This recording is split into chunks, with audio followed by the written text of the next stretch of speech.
రెడ్డి పాల్గొన్నారు. ఇప్పుడు ఆ లైవ్ చూద్దాం.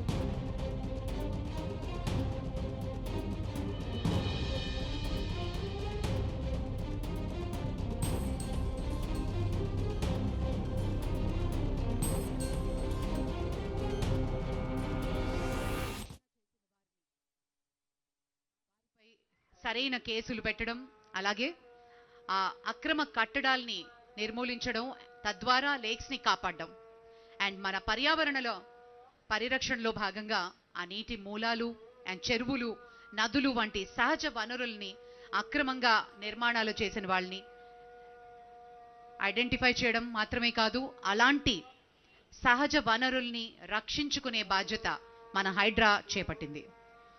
ముఖ్యంగా హైడ్రా 3 విభాగాలుగా పనిచేస్తోంది. ఆస్తి రక్షణ విభాగం, విపత్తు నిర్వహణ విభాగం, లాజిస్టిక్స్. ఏజెన్సీ ద్వారా మనం హైడ్రా సరికొత్త పోలీస్ స్టేషన్ ఈరోజు మరి ప్రారంభోత్సవం జరిగింది. 3 అంతస్తుల ఈ బిల్డింగ్ ఒక 10,000 SFTతో 6 ఇన్స్పెక్టర్స్, సబ్ ఇన్స్పెక్టర్స్, కానిస్టేబుల్స్తో ఆపరేట్ చేయడం జరుగుతుంది. అలాగే ప్రభుత్వ భూములపై ఆక్రమణలు, చెరువుల్లో డంపింగ్ మరియు అక్రమ నిర్మాణాలపై కేసులు కూడా నమోదు చేయడం, వాటిని ఇన్వెస్టిగేట్ చేయడం, ప్రత్యేకించి అధికారులు కూడినటువంటి పోలీస్ బృందం మన స్టేషన్లో ఏర్పాటు చేయడం జరిగింది. ఇప్పటి వరకు ఎన్నో ఎకరాల్ని స్వాధీనం చేసుకోవడం జరిగింది. అండ్ అలాగే 6 లేక్స్ని ప్రస్తుతం కాపాడి రిస్టోర్ చేసే బాధ్యతని చేపట్టింది మన హైడ్రా.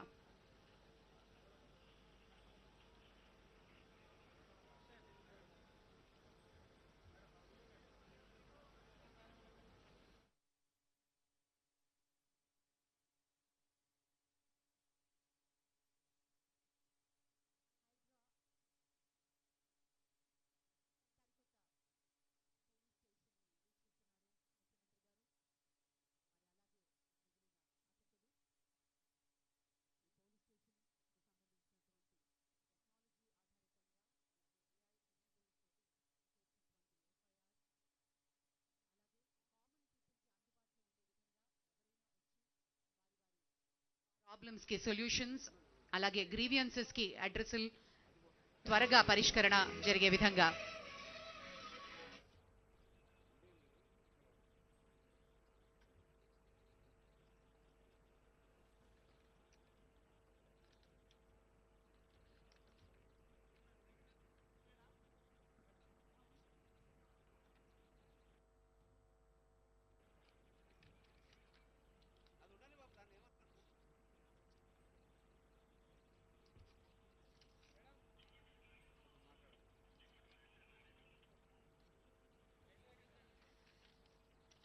మన హైడ్రా లేక్ ప్రొటెక్షన్ కమిటీలో భాగంగా ప్రాబ్లమ్ని ఐడెంటిఫై చేయడం, డిమార్కేషన్ చేయడం, అలాగే ఫుల్ ట్యాంక్ లెవెల్కి బౌండరీస్ని ఏర్పాటు చేసి వాటి రక్షణ కార్యక్రమాల్లో మన హెచ్ఎండిఏ లిమిట్స్లో లేక్స్ని, నాలాస్ని కాపాడే విధంగా చర్యలు చేపట్టడం జరుగుతుంది. అలాగే హెచ్ఎండిఏ కంప్లీట్గా సర్వే చేసి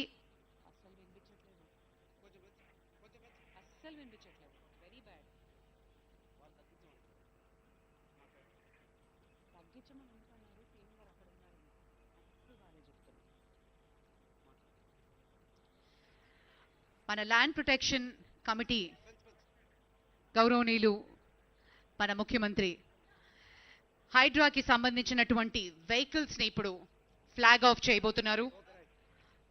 ప్రత్యేకించి లైనప్ అయినటువంటి వెహికల్స్ని ఫ్లాగ్ ఆఫ్ చేస్తారు. Hydraa special vehicles include DRF trucks, ఒక 21 ట్రక్స్ ని ప్రొక్యూర్ చేయడం జరిగింది. హై క్రాస్ ఇన్నోవా వాహనాలు ఒక 4 మరియు స్కార్పియోస్ టీమ్స్ ఒక 55 స్కార్పియోస్ మరియు ట్రూప్ క్యారియర్ వ్యాన్స్, అలాగే బైక్స్ ని కూడా ఈజీగా డిజాస్టర్ వచ్చినప్పుడు కానీ అవసరం వచ్చినప్పుడు ముఖ్యమంత్రి గారు ఫ్లాగ్ ఆఫ్ చేశారు. హైడ్రా సరికొత్త వాహన శ్రేణిని ఒకసారి గట్టిగా చప్పట్లతోటి అభినందనలు తెలియజేద్దాం. డిఆర్ఎఫ్ ఎక్విప్మెంట్ తో పాటు ఉన్నటువంటి వాహనాల్ని కూడా మనం చూస్తున్నాం. The huge lineup of Hydra vehicles have just been flagged off by the Honorable Chief Minister. Thank you, sir. Thank you very much.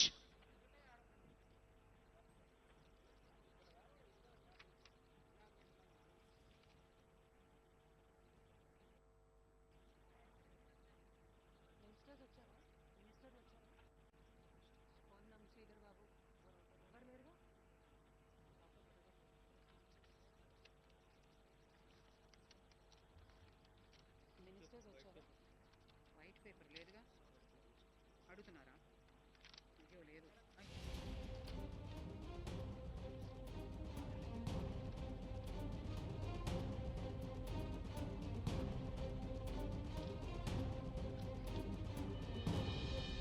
Hydraa vehicles flag of చేశారు ముఖ్యమంత్రి గారు. ప్రత్యేకించినటువంటి వాహనాలు మరి ఈ రోజు నుంచి ఆపరేషన్స్ మొదలు పెడుతుంది హైడ్రా బృందం.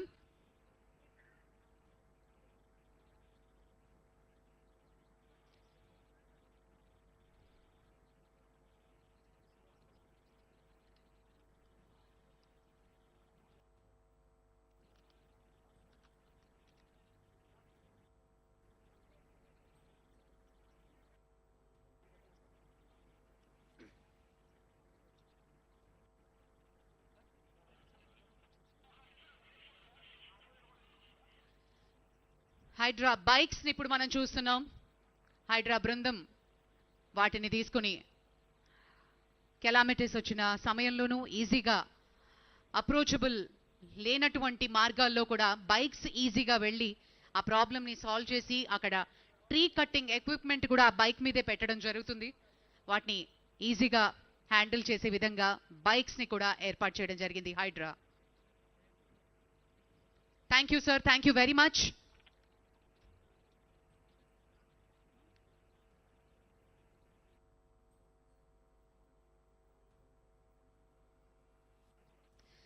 హైడ్రా పోలీస్ స్టేషన్ ని ప్రారంభోత్సవం చేసి వెహికల్స్ ని ఫ్లాగ్ ఆఫ్ చేసి ముఖ్యమంత్రి గారు మరియు ఇతర అతిథులు ఈ వేదిక మీదకి రాబోతున్నారు. హైడ్రా తరఫు నుంచి ఒక్కసారి మనం అందరం గట్టిగా చప్పట్లతోటి ముఖ్యమంత్రి గారికి స్వాగతం మరియు అభినందనలు తెలియజేసుకుందాం. హైదరాబాద్ లో ప్రతి ఒక్కరికి సుపరిచితం హైడ్రా. కబ్జా చేద్దాం అనుకున్న వాళ్ళు కానీ లేక్స్ ని పట్టించుకోనటువంటి వాళ్ళ గుండెల్లో నిజంగా వణుకు పుట్టించే విధంగా హైడ్రా గత 10-11 నెలల నుంచి అద్భుతమైన కార్యక్రమాలు చేసింది. అండ్ ఎన్నో ఎకరాల ల్యాండ్ ని కూడా ప్రొక్యూర్ చేయడం జరిగింది. గౌరవనీయులు ముఖ్యమంత్రి శ్రీ రేవంత్ రెడ్డి గారికి సవినీయంగా స్వాగతం పలుకుతున్నాం. శ్రీ వేం నరేందర్ రెడ్డి గారు అడ్వైజర్, వారికి కూడా స్వాగతం. అలాగే శ్రీ అనిల్ కుమార్ యాదవ్ గారు ఆనరబుల్ మెంబర్ ఆఫ్ రాజ్యసభ, వారికి స్వాగతం. శ్రీమతి విజయలక్ష్మి గద్వాల్ గారు ఆనరబుల్ మేయర్ గారు, వారికి సవినీయంగా స్వాగతం పలుకుతున్నాం. శ్రీలతారెడ్డి గారు డెప్యూటీ మేయర్, వారికి కూడా స్వాగతం. శ్రీమతి చీరా సుచిత్ర గారు కార్పొరేటర్, వారికి కూడా స్వాగతం పలుకుతున్నాం. శ్రీ అద్దంకి దయాకర్ గారు ఆనరబుల్ ఎమ్మెల్సీ, వారికి కూడా సవినీయంగా స్వాగతం పలుకుతున్నాం. Thank you sir. Thank you very much. I now request all of you to please rise. మన స్టేట్ యాంథమ్ జయ జయ హే తెలంగాణ గీతం ఇప్పుడు ప్లే చేయవలసిందిగా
Thank you, sir. Thank you very much. We also take the pleasure to welcome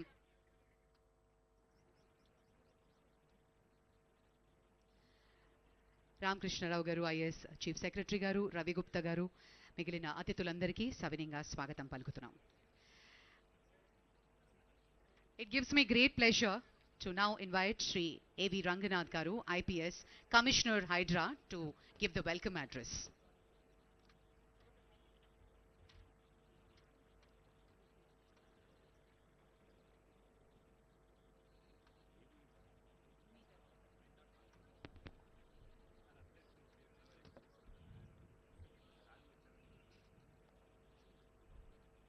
గౌరవనీయులు పెద్దలు రాష్ట్ర ముఖ్యమంత్రి వర్యులు శ్రీ రేవంత్ రెడ్డి గారికి, గౌరవనీయులు జిహెచ్ఎంసి మేయర్, గౌరవనీయులు ఎంపీ రాజ్యసభ, గౌరవనీయులు ఎమ్మెల్సీ అద్దంకి దయాకర్ గారు, డిప్యూటీ మేయర్ గారు, స్పెషల్ సిఎస్ హోమ్ రవిగుప్తా గారు, సెక్రటరీ ఎంఏయుడి ఇలంబర్తి గారు, రాజశేఖర్ గారు, వేదిక మీద ఉన్న ఇతర పెద్దలు, విచ్చేసిన అధికారులకి, మీడియా మిత్రులకి అందరికీ కూడా నమస్కారాలు. సార్, ఇది హైడ్రా మీ యొక్క ఆలోచనల నుంచి, రాష్ట్ర ప్రభుత్వం యొక్క ఆకాంక్షల నుంచి జూలై 19 గత సంవత్సరం నాడు ఆవిర్భవించింది. దాదాపు 9.5 నెలలు ఈ ప్రయాణంలో హైడ్రా ప్రజలకి ఎంతో చేరువవుతూ, ఎన్నో మన్ననలు పొందుతూ, ప్రజల ఆకాంక్షలకు అనుగుణంగా ముందుకు తీసుకువెళ్తున్నాం సార్.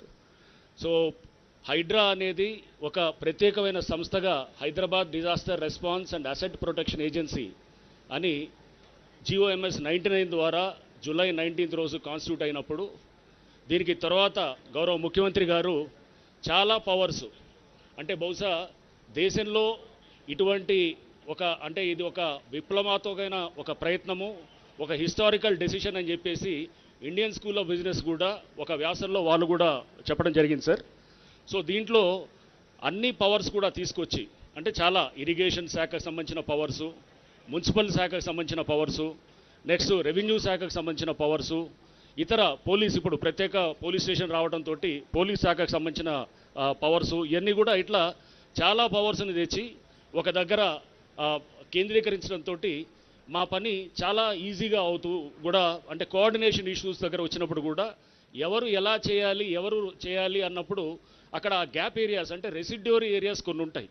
ఆ రెసిడ్యూరీ ఏరియాస్లో హైడ్రా గ్యాప్ని ఫిల్ చేయడానికి చాలా తీవ్రంగా ప్రయత్నం చేస్తున్న క్రమంలో నేను కొన్ని ఉదాహరణలకు కూడా చెప్తాను సార్. ఫస్ట్ ఒకటి, ఈ మధ్య అంటే కొన్ని నెలల క్రితం మన గండిపేట రిజర్వాయర్ దగ్గర ఇది మన బుల్కాపూర్ నాలా నుంచి వాటర్ వస్తూ అక్కడ ఒక లాక్ గేట్స్ ఉంటాయి. ఆ లాక్ గేట్స్ ఉస్మానియా ఏదైతే మన రిజర్వాయర్ ఉందో గండిపేట రిజర్వాయర్, దాంట్లోకి వాటర్ వెళ్తుంటుంది సర్ప్లస్ వస్తే కనుక. లేకపోతే కనుక అది మామూలుగా ఉంటే కనుక దీంట్లోకి బుల్కాపూర్ నాలా మీదుగా మూసీ నదిలోకి వెళ్ళిపోవాలి. కానీ ఆ లాక్ గేట్స్ అది కొంత పని చేయటం పోవడంతో, ప్లస్ అది డ్యామేజ్ అవ్వడంతో ఇది లోపలికి రావడంతో, అంటే అదంతా వాటర్ అంతా కూడా రావడంతో కొన్ని పేపర్స్ కూడా దాని మీద వ్యాసాలు కూడా రాయడం జరిగింది. ఇమీడియట్గా అంటే ఇది కోఆర్డినేషన్, అక్కడ వాటర్ బోర్డు వాళ్ళు చేయాలా, ఇరిగేషన్ వాళ్ళు చేయాలా, లేదా అక్కడ కొన్ని ఎంక్రోచ్మెంట్స్ అక్కడ ఉన్న ఎంక్రోచ్మెంట్స్ని మున్సిపాలిటీ వాళ్ళు తీయాలా. ఇటువంటి క్రమంలో హైడ్రాకు సంబంధించిన అధికారుల బృందం అక్కడికి వెళ్ళి అక్కడ వెంటనే అక్కడికక్కడ చూసిన తర్వాత వితిన్ ఒక రోజులోనే అక్కడ పరిష్కారం చేసేసి, ఎవరి బడ్జెట్ అయినా కానీ అది ప్రజల శ్రేయస్సు కోసమే కాబట్టి మా దగ్గర నుంచి ముందు ఖర్చు పెట్టేసి అది, అంటే ఆ పవర్స్ అన్నీ కూడా మా దగ్గర ఉండడంతో కూడా అది ఈజీ అవుతుంది సార్. అంటే ఈ పవర్స్ అన్నీ ఒక సంస్థకి ఇవ్వటం ద్వారా వచ్చినటువంటి దీంతో మాకు వచ్చినటువంటి ఈ ఏదైతే ఆ పవర్స్ని ఇట్లా వాడటానికి కూడా మాకు వీలవుతుంది సార్. సో ఇలానే మనం చూస్తే కనుక దిండిగల్లో ఈ మధ్య ఒక చెరువు నుంచి మొత్తం ఏదైతే సర్ప్లస్ నాలా ఉంటుందో వాటర్ అంతా, వరద నీరు అంతా వచ్చి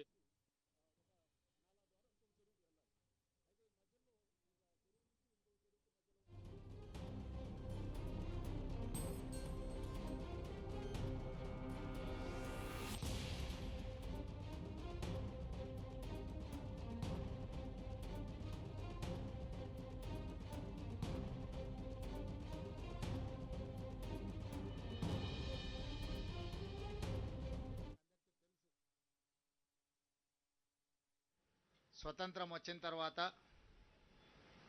భారతదేశం యొక్క పరిపాలన ఎట్లా ఉండాలి, ప్రజలకు ప్రజాస్వామిక హక్కులనే కాకుండా ప్రాథమిక హక్కులను ఏ విధంగా అందించాలన్న ఆలోచనతోటి ఆనాటి నేషనల్ గవర్నమెంట్ రాజ్యాంగాన్ని పరిరక్షించడానికి, రాజ్యాంగాన్ని రాయడానికి డాక్టర్ బాబాసాహెబ్ అంబేద్కర్ గారి నేతృత్వంలో ఒక కమిటీని ఏర్పాటు చేసి భారత రాజ్యాంగాన్ని మనం రచించుకోవడం జరిగింది. ఆనాడు మనము మన దేశ ప్రజలు స్వీకరించిన భారత రాజ్యాంగాన్ని పరిపాలన క్రమంలో దాదాపుగా 76 సంవత్సరాలలో 100కు పైగా రాజ్యాంగ సవరణలు చేసుకుంటూ సమాజంలో ఉన్న సమస్యలను ఎదుర్కొంటూ ఆ సమస్యల్ని పరిష్కరించుకోవడం కోసం రాజ్యాంగాన్ని సవరించుకుంటూ ప్రపంచ దేశాల ముందు మన దేశం ఒక బలమైన దేశంగా, ప్రజాస్వామిక దేశంగా, ప్రజల యొక్క హక్కులను కాపాడడానికి అవసరమైతే ఎంత సాహసోపేతమైన నిర్ణయమైనా తీసుకుంటామని చెప్పి మన భారత రాజ్యాంగం నిరూపించడం జరిగింది. మరి మనము రాజ్యాంగాన్ని సవరించుకొని ప్రజలకు ఒక మంచి పరిపాలన అందించాలని పారదర్శకమైన విధానాలతో ముందుకు వస్తున్నప్పుడు తెలంగాణ రాష్ట్రంలో మన పరిపాలనలో అవసరమైన మార్పులను తీసుకురావాల్సిన బాధ్యత పాలకులుగా మా మీద ఉన్నదని నేను భావించిన. ఆనాడు కులీ కుతుబ్ షాయిలు కావచ్చు, నిజాం సర్కార్ కావచ్చు, ఆ తర్వాత స్వతంత్ర భారతదేశంలో ఒక ప్రత్యేక రాష్ట్రంగా ఉన్న హైదరాబాద్ రాష్ట్రం కావచ్చు, ఉమ్మడి ఆంధ్రప్రదేశ్ రాష్ట్రం కావచ్చు, ఈనాడు తెలంగాణ రాష్ట్రం కావచ్చు, చాలామంది ముఖ్యమంత్రులుగా బాధ్యతలు నిర్వహించారు. వాళ్ళందరూ కూడా వివిధ సందర్భాలలో రాష్ట్రానికి అవసరమైన చట్టాలను, శాసనాలను చేసుకుంటూ వచ్చారు. గ్రేటర్ హైదరాబాద్ మున్సిపల్ కార్పొరేషన్ నుంచి హైదరాబాద్ మెట్రో డెవలప్మెంట్ అథారిటీ వరకు రకరకాల సందర్భాలలో రకరకాల నిర్ణయాలను సవరించుకుంటూ ఈరోజు ఒక మంచి పరిపాలన అందించే స్థాయికి మనం ఎదిగినాం. అదేవిధంగా 1908లో ఆనాడు వచ్చిన వర్షాలు, వరదలు నిజాం సర్కార్ ప్రభుత్వాన్ని కదిలించి వేసింది.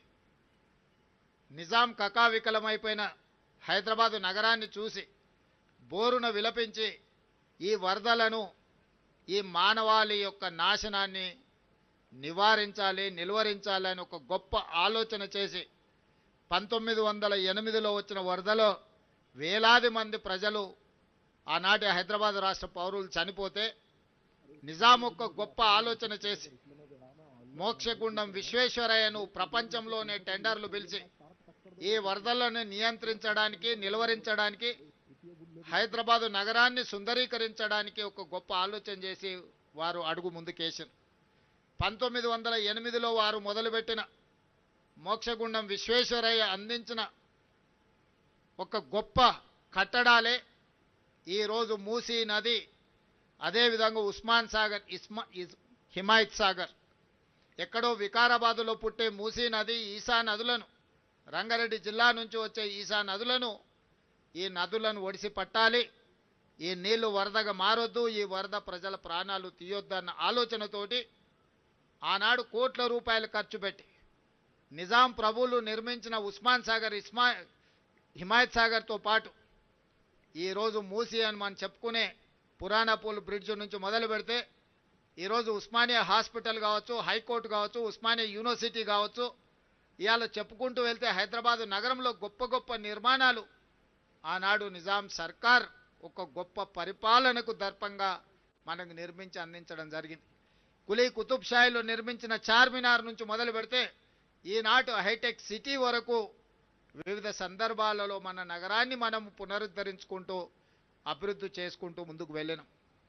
అయితే చరిత్రలో చాలాసార్లు ప్రజలు నగరానికి వలస వచ్చినా కొద్దిగా మన పూర్వీకులు మనకు సాంప్రదాయబద్ధంగా అందించిన ప్రాంతాలను వదిలేసి కొత్త కొత్త ప్రాంతాలను అభివృద్ధి చేసుకుంటూ వెళ్తున్నాం. ఓల్డ్ సిటీ అంటే మనకు సంబంధం లేదన్నట్టు, లేకపోతే పాత నగరం అంటే అదేదో వెనుకబడిన నగరంగా మనం ఆలోచన చేస్తూ కొత్తగా నగరాన్ని విస్తరించుకుంటూ ముందుకు వెళ్తున్నాం. ఇది కొంత కాలం తర్వాత మనకున్న సంపద ఏదైతే ఉన్నదో, సహజ వనరుల సంపద కావచ్చు, లేకపోతే పూర్వీకులు మనకు అందించిన గొప్ప కళాఖండాలు, గొప్ప గొప్ప కట్టడాలు కావచ్చు, కాలగర్భంలో కలిసిపోతాయి. అందుకే నేను ఆలోచన చేసి మన నగరాన్ని పునరుద్ధరించుకోవాలి. ఇది ఓల్డ్ సిటీ కాదు, ఇది ఒరిజినల్ సిటీ. ఈ సిటీని పునరుద్ధరించుకోవాలి, దీన్ని కాపాడుకోవాలని ఆలోచన చేసి ఈరోజు వివిధ శాఖల మధ్యలో సమన్వయం లేదు. ఈరోజు ఇక్కడ చాలామంది పోలీస్ అధికారులు, పోలీస్ డిపార్ట్మెంట్లో మనం యాంటీ కరప్షన్ బ్యూరోని తెచ్చుకున్నాం, విజిలెన్స్ అండ్ ఎన్ఫోర్స్మెంట్ని తెచ్చుకున్నాం, సిఐడిని తెచ్చుకున్నాం. ఈ విధంగా రకరకాలుగా ఆక్టోపస్ తీసుకొచ్చుకున్నాం, ఎస్ఐబి తీసుకొచ్చుకున్నాం. ఇవన్నీ కూడా ఒకేసారి 1956లో ఉమ్మడి రాష్ట్రంగా ఏర్పడ్డ రోజు మనం నిర్ణయాలు తీసుకోలేదు. ఎట్లెట్లా మన అవసరాలు, మన పరిస్థితులు, ప్రజలకు ఏ విధంగా మనము పరిపాలనను అందుబాటులోకి తీసుకురావాలని ఆలోచన చేసినప్పుడు ప్రతి సందర్భంలో కొన్ని కొత్త శాఖలను మనం నిర్ణయం తీసుకుంటూ, కొత్త శాఖలను ఏర్పాటు చేసుకుంటూ పరిపాలనను బలోపేతం చేసినాం. అందుకే ఈరోజు మున్సిపల్ శాఖ కావచ్చు, ఎలక్ట్రిసిటీ డిపార్ట్మెంట్ కావచ్చు, ఇరిగేషన్ డిపార్ట్మెంట్ కావచ్చు, పోలీస్ డిపార్ట్మెంట్ కావచ్చు, ఇట్లా చాలా శాఖల మధ్యలో సమన్వయ లోపం వల్ల సమస్య వచ్చినప్పుడు ఎవరి సమస్యను పరిష్కరించాలి, ఎవరి సమస్యను ముందుగాల వెళ్ళాలి అనే దాంట్లో కూడా కొంత ఇబ్బందులు ఏర్పడుతున్నాయి. వీటన్నిటిని నేను ముఖ్యమంత్రిగా పదవి చేపట్టిన తర్వాత మున్సిపల్ శాఖ నా దగ్గరనే ఉండడం, ఈ నగరం యొక్క అభివృద్ధి మీద ప్రత్యేకమైన దృష్టి పెట్టాలని ఆలోచన చేసినప్పుడు శాఖల మధ్య సమన్వయం ముఖ్యమంత్రిగా నేను చెప్పినా కూడా సరైన విధంగా మనం ఆశించిన మేరకు ఫలితాలు రాలేదు. అందుకే అధికారులతోని అదేవిధంగా అనుభవజ్ఞులతో నేను మాట్లాడినా దీనికి పరిష్కారం ఏంది అని. అదేవిధంగా బెంగళూరులో మన జరిగిన సమ్మర్లో 1600-1700 ఫీట్లు బోరేసిన తాగునీళ్లు లేక గొప్పగా అభివృద్ధి చెందిన బెంగళూరు నగరాన్ని నుంచి పెద్ద పెద్ద సంస్థలు వలసలు పోయే పరిస్థితి వచ్చింది.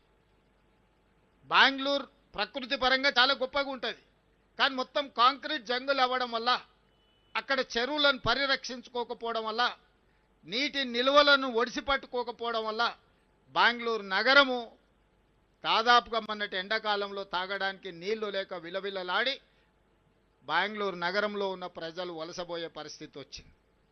అదేవిధంగా ముంబైలో చిన్న వర్షం వస్తే అతలాకుతలం అయిపోయే పరిస్థితి వచ్చింది. అక్కడ ఏ సంస్థలు పనిచేయలేని పరిస్థితి.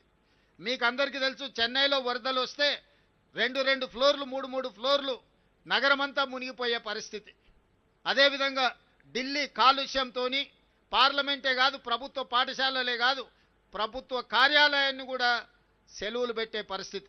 ఈ దేశాన్ని పరిపాలించే ప్రధానమంత్రి, హోంమంత్రి, అన్ని శాఖలు, ప్రపంచ దేశాల పట్ల నిర్ణయాలు తీసుకునే ఢిల్లీ నగరం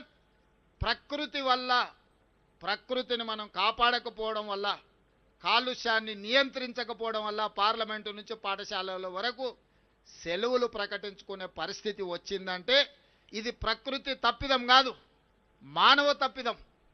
మనం చేయాల్సిన ఆలోచనలు, తీసుకోవాల్సిన నిర్ణయాలు సరైన సమయంలో తీసుకోకపోవడం వల్ల ఈరోజు ఢిల్లీ నగరం కావచ్చు, ముంబై కావచ్చు, బెంగళూరు కావచ్చు, చెన్నై కావచ్చు, కల్కట్టా కావచ్చు, ఈ మెట్రోపాలిటన్ సిటీస్ అన్ని కూడా ఈరోజు నివసించడానికి యోగ్యంగాని నగరాలుగా మారుతున్నాయి. ఇది మన కళ్ళ ముందు కట్టినట్టుగా మన కళ్ళ ముందే కనిపిస్తుంది. ఇంత ఉపద్రవం ముంచుకొస్తున్నా ఆ ఉపద్రవం నుంచి మనము గుణపాఠం నేర్చుకోకపోతే, ఆ గుణపాఠం నుంచి మనము దాన్ని పాఠంగా స్వీకరించకపోతే రేపు హైదరాబాదు నగరం కూడా ఈ 4-5 నగరాలతో పాటు 6వ నగరంగా వాటి సరసన చేరే పరిస్థితులు ఉన్నాయి. అందుకే రాష్ట్ర ప్రభుత్వం ఆలోచన చేసి ఎవరు ఏమనుకున్నా సరే, ఎవరు ఎలాంటి విమర్శలు చేసినా సరే నియంత్రించదలుచుకున్నాం, నిలువరించదలుచుకున్నాం, అవసరమైతే నిర్మూలించదలుచుకున్నాం ఆక్రమణదారులను. అందుకే ఈరోజు హైడ్రాన్ ఏర్పాటు చేసినాం. హైడ్రా అంటే కేవలం ఏదో పేదోళ్ళ ఇల్లు కూలగొట్టడానికి పెట్టినట్టుగా కొంతమంది చిత్రీకరిస్తున్నారు. నాకు ఆశ్చర్యం కలుగుతుంది. వాళ్ళ ఆలోచనలు, వాళ్ళ విధానం, వాళ్ళు ఏం చేయదలుచుకున్నారు. ప్రకృతి విధ్వంసం జరిగినా పర్వాలేదు, హైదరాబాదు నగరం కుప్పగూలినా పర్వాలేదు, ఈ నగరం కాలుష్య నగరంగా మారి ఇక్కడ ఉండే ప్రజలు వలసపోయి పారిపోయినా పర్వాలేదనే ఒక కుట్ర, కసి, కడుపు మంట వాళ్ళ మాటల్లో కనిపిస్తుంది. అందుకే ఈరోజు హైడ్రా అనేది కేవలం కూలగొట్టడానికి కాదు, నిర్మాణాలు చేయడానికి, ఆక్రమించుకున్న వాళ్ళని నియంత్రించడానికి ఎంత గొప్పవారైనా ఖచ్చితంగా చట్టం ముందు సమానులే అని నిరూపించడానికి ఈరోజు తీసుకొచ్చినాం. ఈరోజు మీకు అందరికీ తెలుసు, ఇవాళ Hyderabad disaster response and assets protection agency, దీంట్లో డిజాస్టర్ మేనేజ్మెంట్ ఉంది, అసెట్ ప్రొటెక్షన్ ఉంది, ప్రతి ఒక్క పని ఇందులో ఉన్నది. ఈ డిజాస్టర్ మేనేజ్మెంట్లో మనకు అకాల వర్షాలు వచ్చినప్పుడు వరదలు వస్తున్నాయి. చిన్న వర్షం వస్తే హైదరాబాద్ నగరం రోడ్ల మీద నీళ్లుండి గంటల కొద్ది ట్రాఫిక్ ఆగిపోతుంది. సామాన్య ప్రజలు ఎంతో ఇబ్బందికి గురవుతున్నారు. ఈ మధ్యకాలంలో వర్షాలు వరదలు వచ్చినప్పుడు ఇళ్లకి నీళ్ళు వచ్చి 2 ఫ్లోర్లు నీళ్ళు వచ్చి జీవితకాలం కష్టపడి సంపాదించుకున్న తిను బండారాల నుంచి ఉప్పు, పప్పు, బెల్లం, చింతపండు నుంచి మొదలు పెడితే వాళ్ళు కొనుక్కున్న టీవీలు, సైకిల్ మోటార్లు, లేకపోతే పిల్లల చదువులు, పిల్లల సర్టిఫికెట్లు, కట్టు బట్టలతో సహా నీళ్ళల్లో మునిగిపోయి పేదలకు అన్యాయం జరిగింది. ఆనాడు కుటుంబానికి 10,000 ఇస్తామని అన్నారు. 10 లక్షల ఆస్తి నీళ్ళల్లో మునిగిపోయి కన్నీరు మున్నీరైతున్న కుటుంబాలకు 10,000 రూపాయలు ఏ మూలకు సరిపోతాయి ఆలోచన చేయండి. ఇంతకుముందే మన వాళ్ళు చూపించారు. చివరికి ఆనాడు నిజాం కట్టిన ఉస్మానియా హాస్పిటల్, లక్షలాది మంది పేదలకు వైద్యాన్ని అందించే ఉస్మానియా హాస్పిటల్ చిన్న వర్షం వస్తే వరదల ఉస్మానియా హాస్పిటల్ మునిగిపోయింది. ఇవాళ కాలనీలే నీళ్ళల్లో మునిగిపోతున్నాయి. మరి వీటన్నిటి నుంచి ప్రజల్ని కాపాడాల్సిన బాధ్యత ఈ ప్రభుత్వానికి లేదా? ఈరోజు రోడ్ల మీద చిన్న గాలి వస్తే ఆ గాలికి చెట్లన్నీ ఇరిగి రోడ్ల మీద పడుతున్నాయి. కరెంటు స్తంభాలన్నీ ఇరిగిపోయి పడుతున్నాయి. కరెంటు పునరుద్ధరించలేని పరిస్థితి, కాలనీలకు రోజుల కొద్దీ కరెంటు ఇవ్వలేని పరిస్థితి. ఇదే కాదు, బలవంతులు గేటెడ్ కమ్యూనిటీ అనో లేకపోతే రాజకీయంగా పెద్దలం అనుకున్నోళ్ళు చిన్న చిన్న బస్తీల రోడ్లకు గోడలు అడ్డం కట్టి పేదవాళ్ళు మా కాలనీల వైపే రావద్దు, చూడొద్దు అన్నట్టుగా వాళ్ళు అధికారాన్ని అడ్డం పెట్టుకొని ఈరోజు పేదలకు ఇబ్బంది కలిగిస్తున్నారు. అందుకే వీటన్నిటిని పరిష్కరించడానికి ఈరోజు హైడ్రా కూలగొట్టడానికే ఉంది అని అపోహలు ఏవైతే కల్పిస్తున్నారో, హైడ్రా అనేది ఈరోజు వర్షాలు వస్తే నిమిషాల మీద రోడ్ల మీద కూలిన చెట్లను అడ్డు తొలగిస్తున్నారు.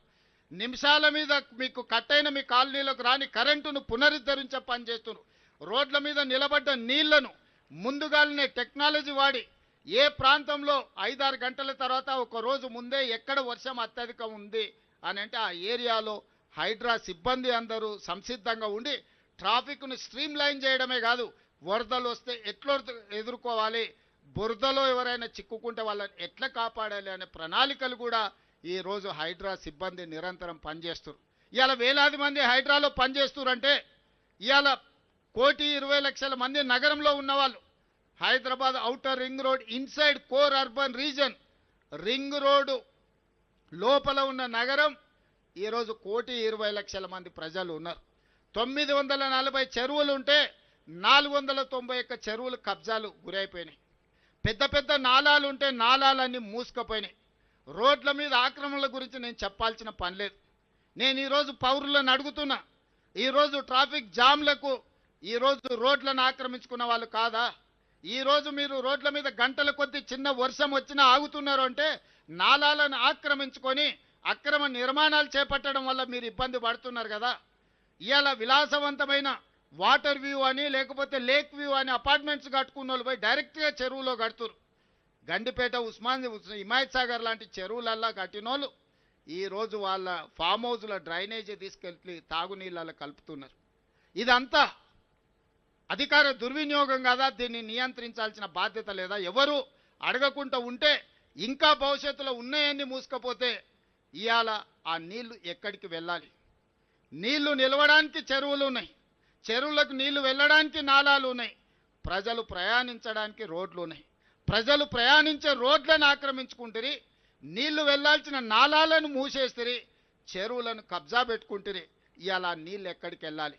అందుకే ఆ నీళ్లు రోడ్ల మీదకి వస్తున్నాయి. రోడ్ల మీదకి వచ్చిన నీళ్లు మన ఇండ్లలోకి వస్తున్నాయి. మన ఇండ్లలోకి వచ్చిన నీళ్లు మన జీవితాలతోని చెలగాటమాడుతున్నాయి. అందుకే ఈరోజు హైడ్రా సంస్థని మనం ఏర్పాటు చేసి ప్రజల కోసం ఇవాళ మా హనుమంతరావు గారు బతుకమ్మ కుంట కోసం 25 ఏళ్ళు కొట్లాడండి. 25 ఏళ్లలో సాధించని బతుకమ్మ కుంటని ఇవాళ మనము గుంజుకొని ఇవాళ పునరుద్ధరిస్తున్నాం. రేపు బతుకమ్మ పండుగ బతుకమ్మ కుంటల్నే చెయ్యాలని అక్కడ నిర్మాణాలు చేస్తున్నాం. గొప్ప వ్యక్తులు, ప్రముఖ వ్యక్తులు మీకు తెలుసు హైటెక్ సిటీ ప్రాంతంలో ఆక్రమించుకుంటే ఆ చెరువుల ఆక్రమణలు తొలగించి ఇవాళ చెరువులను ఆహ్లాదకరంగా తీర్చిదిద్దే ప్రయత్నం చేస్తున్నాం. చెరువులను మేము కాపాడడం తప్ప, చెరువులలో నీళ్లు ఉంటేనే కదా ఈ నగరం యొక్క గ్రౌండ్ వాటర్ పెరిగేది. ఎవరైతే మూసీని ఆక్రమణల్ని ప్రోత్సహించిండ్రో, ఎవరైతే మూసీల అక్రమ నిర్మాణాలు చేపట్టినరో, ఎవరైతే చెరువులను ఆక్రమించుకున్నారో, ఎవరైతే నాలాలను ఆక్రమించుకున్నారో వాళ్ళకే హైడ్రా అంటే భయము, హైడ్రా అంటే కోపం. సామాన్య ప్రజలకు కోట్లాది మంది ఇతర ప్రాంతాల నుంచి ప్రతిరోజు 10 లక్షల మంది ఇతర ప్రాంతాల నుంచి హైదరాబాదు నగరానికి వచ్చి పనులు చూసుకొని వెనక్కి వెళ్తున్నారు. గంటల కొద్దీ ట్రాఫిక్లో ఇరుక్కపోతే వాళ్ళ సమయమే కాదు వాళ్ళ పనులు కూడా వృధా అయిపోయే పరిస్థితి ఉంది కదా. ఇవాళ ఈ నగరాన్ని ఇట్లే కాలుష్యానికి వదిలేద్దామా, ఈ నగరాన్ని ఇట్లనే నిర్లక్ష్యానికి బలి చేద్దామా? మీరందరూ ఆలోచన చెయ్యండి. అందుకే ఈరోజు ఎవరు ఏమనుకున్నా సరే ఈరోజు ప్రజలకు అవకాశం ఇచ్చిండ్రు. ఈ అధికారంతో ప్రజలకు మేలు చెయ్యాలన్నదే మా ఆలోచన. ప్రజలకు ఉపయోగపడే నిర్ణయం కొంతమంది వ్యక్తులు కడుపు మంటతో మమ్మల్ని వ్యతిరేకించినా, మమ్మల్ని దూషించినా నేను పట్టించుకోదలుచుకోలేదు. ఇవాళ మీరు చూడండి, చెరువులను, నాలాలను, మూసీలను ఆక్రమించుకున్న పెద్దవాళ్ళను తొలగించి పేదవాళ్లకు ఒక మంచి జీవితాన్ని ఇవ్వాలని 2 బెడ్రూమ్ ఇండ్లు ఇచ్చినాం. ఇవాళ మూసీలో ఉన్న వాళ్ళని ప్రక్షాళన చేయడం ద్వారా ఇవాళ మన నగరానికి ఒక గొప్ప వరం. నేను ప్రపంచ దేశాలన్నీ తిరిగి చూసి వచ్చిన. న్యూయార్క్, న్యూజెర్సీ మధ్యలో హడ్సన్ రివర్ కావచ్చు, లేకపోతే లండన్లో థేమ్ రివర్ కావచ్చు, లేకపోతే సియోల్ నగరంలో ఉన్న రివర్ కావచ్చు, నిన్నగాక మన జపాన్లో నేను చూసి వచ్చిన రివర్ కావచ్చు, దుబాయ్లో కావచ్చు, వాళ్ళందరూ కూడా అంతెందుకు ఇక్కడ నమో గంగే లేకపోతే సబర్మతి రివర్ గుజరాత్లో ఈరోజు బీజేపీ వాళ్ళు యమునా నదిని పునరుద్ధరిస్తాం ఢిల్లీలో అంటారు. గుజరాత్ వాళ్ళు సబర్మతి రివర్ ఫ్రంట్ కట్టుకోవచ్చు, ఉత్తరప్రదేశ్లో గంగా నదిని పునరుద్ధరించుకోవచ్చు, ఢిల్లీ నగరంలో యమునా నదిని పునరుద్ధరిస్తామని చెప్తే అది గొప్ప మాటగా కొంతమందికి వినిపిస్తుంది. మరి మూసీ నదిని పునరుద్ధరించుకుంటే వచ్చే ఇబ్బంది ఏందని నేను అడుగుతున్నా. గొప్పగా మనం బతకాల్సిన అవసరం లేదా? ప్రపంచానికి మూసీ ఆనాడు 100 సంవత్సరాల క్రితం అద్భుతంగా మూసీని సుందరీకరించాడు నిజాం నవాబు. ఈరోజు మూసీ నది పరివాహక ప్రాంతంలో నిర్మించిన గొప్ప కట్టడాలను చూడండి, ఆ బ్రిడ్జ్లను చూడండి, ఆ నిర్మాణాల సంపద చూడండి. ఈరోజు కోటి ఉమెన్స్ కాలేజ్లో వీరనారి చాకలి ఐలమ్మ యూనివర్సిటీకి ఇచ్చిన బ్రిటిష్ రెసిడెన్సీని చూడండి. ఒక్క గొప్ప మన సంస్కృతిని మనకు అందించిన వీటన్నిటిని పునరుద్ధరించుకోవాల్సిన బాధ్యత మన మీద లేదా? మనం పునరుద్ధరించుకుంటామంటేనే వీళ్ళకు బాధ అయిపోతుంది, ప్రకృతిని కాపాడతామంటే వీళ్ళకు దుఃఖం వస్తుంది. ఇవాళ చెరువులను కాపాడినా, నాలాలను ఆక్రమణలు తొలగించినా, రోడ్ల మీద ఉండే అక్రమ నిర్మాణాలను కూలగొట్టినా ఈరోజు నగరం యొక్క శోభ పెరుగుతుంది, ప్రకృతిని కాపాడతాం కదా. ఈరోజు మేము మూసీని, చెరువులను, నాలాలను, రోడ్ల మీద అక్రమ నిర్మాణాలను తొలగిస్తే రియల్ ఎస్టేట్ పడిపోతుంది, రేవంత్ రెడ్డి వెట్ల కూలగొడతారన్నారు. సరేనయ్యా, మరి రియల్ ఎస్టేట్ పెంచుదామని 400 ఎకరాలు ఎవరికో ప్రైవేట్ కంపెనీకి కట్టబెడితే 20 ఏళ్ళు వీళ్ళు వానికి అప్పచెప్తే 20 ఏళ్ళ తర్వాత నేను కొట్లాడి వెనకకి తెచ్చి ఒక పెద్ద ఐటీ పార్కును డెవలప్ చేద్దామని డెవలప్మెంట్ చేస్తే లేదు ఇక్కడ ప్రకృతిని కాపాడాలి, ఇక్కడ చెట్టు ఉంది, పుట్టు ఉంది, పాము ఉంది, పిట్ట ఉంది, పాములు ఎట్లా బతుకుతాయి, పిట్టలు ఎట్లా బతుకుతాయని ఈరోజు ఆ 400 ఎకరాలను అడ్డుకుంటారు. అసలు మీ బాధ ఏంది? చెరువులను కాపాడి మూసి ప్రక్షాళన చేసి నాలాల ఆక్రమణలు తొలగించి రోడ్లను తొలగిస్తే ప్రకృతిని కాపాడినట్టు కదా, ఈ నగరాన్ని సుందరీకరించినట్టు కదా. అక్కడికి పోయి అది చేస్తేనేమో రియల్ ఎస్టేట్ పడిపోతుంది అంటారు. ఇక్కడ పెద్ద పెద్ద పరిశ్రమలను తీసుకొచ్చి ఐటీ అండ్ ఫార్మా కంపెనీలను తెచ్చి లక్షలాది ఉద్యోగాలు ఇప్పించి 1000 కోట్ల రూపాయల పెట్టుబడులు తీసుకొచ్చి ఒక ఇన్ఫర్మేషన్ నాలెడ్జ్ సెంటర్ని క్రియేట్ చేద్దాం ఒక 400 ఎకరాల అంటే లేదు ఇప్పుడు ప్రకృతి వాడిపోతుంది అంటారు. అంటే వాళ్ళ ఆలోచనలో ఉన్న ఒక విషం, కడుపు నిండా విషం నింపుకొని ఈ ప్రభుత్వాన్ని ముందుకు వెళ్ళనీయొద్దు, ప్రజలకు మేలు జరగనీయొద్దన్న ఆలోచన స్పష్టంగా ఇందులో కనిపిస్తుంది. అందుకే ప్రజలే అప్రమత్తం కావాలి. ఈరోజు ప్రజలకే నేను సూచన చేస్తున్నా, ఈరోజు మూసి ప్రక్షాళన చేసుకోవాలన్నా వద్దా మీరు ఆలోచన చేసి నాకు సూచన చేయండి. కబ్జాలు పెట్టుకున్న చెరువులను కాపాడాల్సిన అవసరం ఉందా లేదా? చెరువులను కాపాడకపోతే చెరువుల్లో ఉండాల్సిన నీళ్లు మన రోడ్ల మీదకి, మన ఇండ్లలోకి వస్తున్నాయి, ఇట్లనే మునిగి చచ్చిపోదామా? ఈరోజు నీళ్లు ప్రవహించాల్సిన నాలాలలో అపార్ట్మెంట్స్ కట్టుకుంటే ఆ నీళ్ళు ఎక్కడికి వెళ్ళాలి? ఈరోజు వాటిని కాపాడితే ప్రకృతిని కాపాడిన వాళ్ళమవుతాం, ఎన్విరాన్మెంట్ని మనము కాపాడిన వాళ్ళమవుతాం. ఈరోజు ఎక్కడైతే మన ప్రభుత్వ భూములు ఉన్నాయో అక్కడ మనము ఈరోజు ఫైనాన్షియల్ డిస్ట్రిక్ట్ కానీ, నాలెడ్జ్ హబ్ కానీ, ఒక 700-800 ఎకరాలలో మనం అభివృద్ధి చేస్తే ఆనాడు కాంగ్రెస్ పార్టీ ఈరోజు లక్షలాది ఉద్యోగాలు వచ్చినాయి, వేలాది కోట్ల రూపాయల పెట్టుబడులు వచ్చినాయి. అందుకే ఈరోజు గచ్చిబౌలి ప్రాంతంలో ఉన్న 400 ఎకరాలు ప్రైవేట్ కంపెనీలకు ఇచ్చిన వెనక్కి తెచ్చినాం. ఈరోజు యూనివర్సిటీ నుంచి తీసుకోలే, ఐఎంజీ భారత అని ఒక ప్రైవేట్ కంపెనీకి ఇచ్చిన భూమి నేను కొట్లాడి సుప్రీంకోర్టు వరకు కేసు గెలిచి ఆ భూమిని వెనక్కి తెచ్చి ఒక ఐటీ హబ్ని క్రియేట్ చేస్తే ఇంటర్నేషనల్ ఇన్వెస్ట్మెంట్స్ 2,28,000 కోట్ల రూపాయలు తీసుకొచ్చిన నేను సంవత్సరంన్నర లోపల దావోస్ ఇన్వెస్ట్మెంట్స్కి వెళ్ళి వరల్డ్ ఎకనామిక్ ఫోరంలో ఈ రాష్ట్రానికి మన ప్రాంతానికి 2,28,000 కోట్ల రూపాయల పెట్టుబడులు తీసుకొచ్చిన.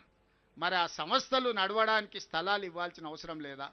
మన తెలంగాణలో చదువుకున్న యువకులకు లక్షలాది మందికి ఉద్యోగాలు ఇవ్వాలంటే పెట్టుబడులు తేవాల్సిన అవసరం లేదా? ఇవాళ ఐటీ రంగంలో లక్షలాది మంది పనిచేస్తారు. ఐటీ నిపుణులే కాదు, డ్రైవర్లు పనిచేస్తలేరా, వాళ్ళ దగ్గర పనిచేసే వాళ్ళు చేస్తలేరా? ఎంత పరోక్షంగా మనం సపోర్ట్ చేస్తున్నాం. ఇవాళ Ola, Uber, taxi, hotels, restaurants, చిన్న చిన్న టీ బండి కొట్టు నుంచి మొదలు పెడితే ఐటీ ప్రొఫెషనల్ వరకు ఈ పెట్టుబడులు రావడం వల్ల ఈరోజు బతుకుతున్నారు. ఉద్యోగ ఉపాధి అవకాశాలు ఈరోజు మనం కల్పిస్తున్నాం. 400 ఎకరాలలో 1,00,000 ఉద్యోగాలు వచ్చి దాదాపుగా 50,000 కోట్ల రూపాయల పెట్టుబడులతోని ఈరోజు మనం అభివృద్ధి చేయాలనుకుంటే దాన్ని అడ్డుకుంటారు. ఒక పక్కన నేను రాబోయే రోజుల్లో మా అధికారులను మూసీ పరివాహక ప్రాంతంలో ఏమీ లేనివాడు, ఏ విధంగా బతకడానికి అవకాశం లేనోడు, ఆ మూసీ మురికి కూపంలో మునిగి తేలుతున్నాడు. మూసీలో బతకాలని ఎవరు కోరుకోరు. ఆ దోమల బాధ, మూసీ మురికి వాసన ఇక్కడనే ఎంత వాసన వస్తుందో మీరు చూసిండ్రు కదా. మూసీలో ఎట్లాంటి నరక పరిస్థితులు ఉంటాయో మీరు ఆలోచన చేయండి. అంత నరకంలో బతకాలని ఏ పేదవాడైనా అనుకుంటాడా? ఈరోజు నేను అసెంబ్లీలో అడిగిన ప్రతిపక్షాలు, ఆ మూసీలో నివసిస్తున్న వాళ్ళకి ఏమి ఇద్దామో చెప్పండి. 5 లక్షలు ఇద్దామా, 10 లక్షలు ఇద్దామా, డబుల్ బెడ్రూమ్ ఇల్లు ఇద్దామా, 120 గజాల ప్లాట్ ఇద్దామా, ఇందిరమ్మ ఇల్లు ఇద్దామా? ప్రభుత్వం నుంచి ఒక 10,000 కోట్లు మూసీలో మురికిలో బతుకుతున్న పేదవాళ్ళకు ఒక మంచి జీవితాన్ని నుంచి ఒక మంచి వాళ్ళ పిల్లలకు మంచి పాఠశాలలు ఇచ్చి వాళ్ళకి చదువుకోవడానికి వసతులు ఇచ్చి వాళ్ళకు ఉద్యోగ ఉపాధి అవకాశాలు కల్పిద్దాం, కలిసి రండి అంటే రారు. మీరు అక్కడి నుంచి వాళ్ళని తరలించొద్దంటారు. మీరేమో జూబ్లీ హిల్స్, బంజారా హిల్స్లు, జన్వాడల లేకపోతే ఎర్రవల్లి ఫామ్ హౌజులలో విశాలమైన భవంతులలో మీరు ఏమో బతుకుతారు. వాళ్ళు మాత్రం మూసీలనే ఆ మురికిలోనే మునిగి చావాలనా అని నేను అడ్డుకునే వాళ్ళని. ఇవాళ నరేంద్ర మోడీ గారు సబర్మతి రివర్ ఫ్రంట్ గుజరాత్లో కట్టుకుంటాడు. ఢిల్లీ బీజేపీ ప్రభుత్వం యమునా నది రివర్ ఫ్రంట్ కట్టుకుంటుంది ఢిల్లీలో. యోగి ఉత్తరప్రదేశ్లో గంగా నది ప్రక్షాళన చేస్తాడు. మరి తెలంగాణ ప్రజలు మూసి ప్రక్షాళన చెయ్యొద్దా? మోడీ గారు చేస్తే గొప్పెట్లా, తెలంగాణ ప్రభుత్వం చేస్తే తప్పెట్లా అని నేను అడుగుతున్నా. మీరు ఆలోచన చేయండి, ప్రజల్ని ఆలోచన చేయమంటున్నా నేను. ఇంకా రాజకీయ నాయకులు మారరు. వాళ్ళ నాయకులు చేస్తే గొప్ప, తెలంగాణ ప్రజలు చేస్తే తప్పు అనే విధానాన్ని ఈరోజు వాళ్ళు తీసుకున్నారు. అందుకే నేను ప్రజల్నే అడగదలుచుకున్నా. తొందరలోనే ప్రజల దగ్గరికి మా అధికారులను, మా ప్రజాప్రతినిధులను పంపిస్తాం. మా నగరంలో ఉన్న మా అనిల్ యాదవ్, మా మేయర్ను, మా డిప్యూటీ మేయర్ను, మా ఎమ్మెల్సీలను, మా దయాకర్ని, అందరిని, మా పొన్నం ప్రభాకర్ని మూసి పరివాహక ప్రాంతంలో ప్రజలతో ఆత్మీయ సమ్మేళనం ఏర్పాటు చేస్తా. వాళ్ళ జీవితాలకు ఒక మంచి వెలుగునివ్వాలనుకుంటున్నాము. ఇవాళ మనం ఫ్యూచర్ సిటీ అని ఒక గొప్ప నగరాన్ని నిర్మించుకోవాలనుకుంటున్నాం. కావాలంటే వాళ్ళందరికీ ఇతర ప్రాంతాల్లో ఇండ్ల పట్టాలిచ్చి వాళ్ళకి ఇండ్లు ఇస్తాము. మూసీలో ఎందుకు ఆ మురికిలో బ్రతకాలి? ఒకవేళ అవసరం అనుకుంటే ఆ ప్రాంతంలో ప్రతి 5 కిలోమీటర్ ఒక క్లస్టర్గా చేసి ఎక్కడ ప్రభుత్వ భూములు ఉంటే అక్కడ అపార్ట్మెంట్స్ కట్టి వాళ్ళకి ఇండ్లు ఇస్తాము. ఒక 400 ఫీటో 500 స్క్వేర్ ఫీటో కట్టిస్తే ఆ మురికిలో గుడిసేసుకొని బతుకునే కంటే కుటుంబంతో గౌరవంగా బ్రతకడానికి అవకాశం ఉంటుంది కదా. వాళ్ళు వాళ్ళ పిల్లల్ని మంచిగా చదివించుకోవద్దా? వాళ్ళ జీవితాలలో వెలుగు రావద్దా? వాళ్ళు బాగుపడొద్దా? ఏంది కక్ష? నా మీద ఉంటే ఉండొచ్చు, నాతో కొట్లాడుండ్రా. పేదోళ్ళ మీద ఏంది మీ ప్రతాపం? పోయి ఒకరోజు మూసీలో వండుకుంటామన్నారు. ఎవరైనా మూసీలో వండుకున్నారా? వాళ్ళ పార్టీల కార్యకర్తలలో 3వ అంతస్తులో పోయి అపార్ట్మెంట్లలో నిద్రపోయారు. మూసీలో పండుకోండి, మూసీ పక్కన మంచం వేసుకొని పండుకోరి. ఆ చాదరగట్టు బ్రిడ్జ్ పక్కన ఈ నుంచి ఆడికి కనిపిస్తుంది, వరుసగా అట్లా పండుకోరి. అంబర్పేటలో శ్మశాన వాటిక ఉంది మూసీ పక్కనే. ఒక 4-5 రోజులు అక్కడనే ఉండండి, అక్కడనే భోంచేయండి, మీకు తెలుస్తుంది ఆ బాధ ఏందో దుఃఖమేందో. అందుకే ఈ వేదిక మీద నుంచి ఈడున్న వాళ్ళకంటే వింటున్న వాళ్ళందరికీ నేను చెప్పదలుచుకున్న, హైదరాబాద్ నగరాన్ని ఆనాడు నిజామే అంత గొప్పగా ఉస్మాన్ సాగర్, హిమాయత్ సాగర్ కట్టి మూసి ప్రక్షాళన చేసి మూసి పరివాహక ప్రాంతంలో అద్భుతమైన కట్టడాలతోని ఉస్మానియా యూనివర్సిటీ నుంచి మొదలు పెడితే ఉస్మానియా హాస్పిటల్ వరకు, హైకోర్టు వరకు, సిటీ కాలేజ్ వరకు, చార్మినార్ ప్రాంతంలో ఉన్న వ్యాపార సంస్థల్ని వారు మనకు ఒక గొప్ప వారసత్వ సంపదగా ఇచ్చిండు. ఈ వారసత్వ సంపదను కాపాడుకొని నగరాన్ని మనం పునరుద్ధరించుకోవాలి. ఇదంతా వదిలేసి కొత్తది నిర్మించుకుంటూ పోతే పాత వారసత్వ సంపద ఏం కావాలి? అందుకే వారసత్వ సంపదను కాపాడుకుంటూ ప్రకృతిని మనము కాపాడుకుంటూ మన నగరాన్ని అభివృద్ధి చేసుకుందాం. ఈ అభివృద్ధిలో భాగంగా హైడ్రా భాగస్వామి అవుతుంది. హైడ్రా అధికారులకు కూడా నా సూచన, మానవీయ కోణంలో మీరు వ్యవహరించాలి. పేదల పట్ల సానుభూతితో ఉండాలి, పెద్దల పట్ల కఠినంగా ఉండాలి. పేదల్ని పెద్దల్ని మీరు ఒకే తాటి మీద కట్టకండి. పేదలను ఏదైనా అనుకోని పరిస్థితుల్లో ప్రభుత్వ భూమిలో కానీ లేకపోతే చెరువులలో కానీ నాలాలో ఉంటే వాళ్ళకి ప్రత్యామ్నాయం చూపిద్దాం. ఈ ప్రభుత్వం ఉన్నదే పేదల కోసం, మంచి పరిపాలన అందించడం కోసం. మీరు లిస్ట్ అవుట్ చేయండి. హైడ్రా అధికారులకు నేను స్పష్టంగా చెప్తున్నా, చాలా పెద్ద సామాజిక బాధ్యతలో ఉన్నారు హైడ్రాలో పనిచేసే ప్రతి వ్యక్తి. ఈరోజు కమిషనర్ నుంచి మొదలు పెడితే కింది స్థాయి వరకు ఉన్న సిబ్బందికి నేను సూచన చేస్తున్నా, ఇది ఒక గొప్ప బాధ్యత. ఇదేదో ఉద్యోగం కాదు, ఇది క్యాజువల్గా పనిచేస్తే కుదరదు. దీనికి కొంత మానవీయ కోణాన్ని తోడు చేయండి. పేదలకు ప్రత్యామ్నాయం ఎట్లా చూపిద్దామో ఆలోచన చేయండి. ప్రణాళికలు తీసుకొని రండి, పేదల్ని ఆదుకుందాం. ప్రభుత్వం సిద్ధంగా ఉంది పేదలకు న్యాయం చేయడానికి. పెద్దల పట్ల మాత్రం కఠినంగా వ్యవహరించండి. పెద్దల్ని ఎవరు మీకు ఎంత ఒత్తిడి వచ్చినా పెద్దల గురించి మీరెవరు ఆలోచన చేయాల్సిన పని లేదు. మీ ముఖ్యమంత్రి మీతోని ఉన్నాడు. కఠినంగా పెద్దల పట్ల వ్యవహరించండి. పేదల పట్ల మానవీయ కోణంలో పేదలను ఆదుకుందాం. పేదలకు ప్రత్యామ్నాయ ఏర్పాట్లు చేద్దాం. అది మూసీ నది కావచ్చు, గండిపేట చెరువు కావచ్చు, లేకపోతే నాలాలు కావచ్చు, వేటినైనా పేదలను గుర్తించండి. పేదలకు ప్రత్యామ్నాయంగా వాళ్లకు ప్రభుత్వం అన్ని వసతులను ఏర్పాటు చేస్తుంది. వాళ్ళ పిల్లల చదువులకు కానీ, వాళ్ళ వ్యాపారాలకు కానీ, లేకపోతే వాళ్ళకు ఉద్యోగ ఉపాధి అవకాశాలు కల్పించి ముందుకు వెళ్తాం. మీడియా మిత్రులకు కూడా నా విజ్ఞప్తి, ఈ నగరాన్ని కాపాడుకుంటే, ప్రకృతిని మనల్ని కాపాడితే ప్రకృతి మనల్ని కాపాడుతుంది. ప్రకృతిని మనం ఆక్రమించాలనుకుంటే, ప్రకృతిని చేపట్టాలి మనం అనుకుంటే, చెరబట్టాలి అనుకుంటే, ప్రకృతి వైపరీత్యానికి మొత్తం బలైపోయే పరిస్థితి వస్తుంది. ఈ నగరానికి మళ్ళీ ఢిల్లీనో, ముంబయో, చెన్నై నగరంలాగా కాకుండా హైదరాబాద్ నగరాన్ని ఒక గొప్ప నగరంగా తీర్చిదిద్ది దీన్ని ముందుకు తీసుకువెళ్దామని చెప్పి తెలియజేస్తూ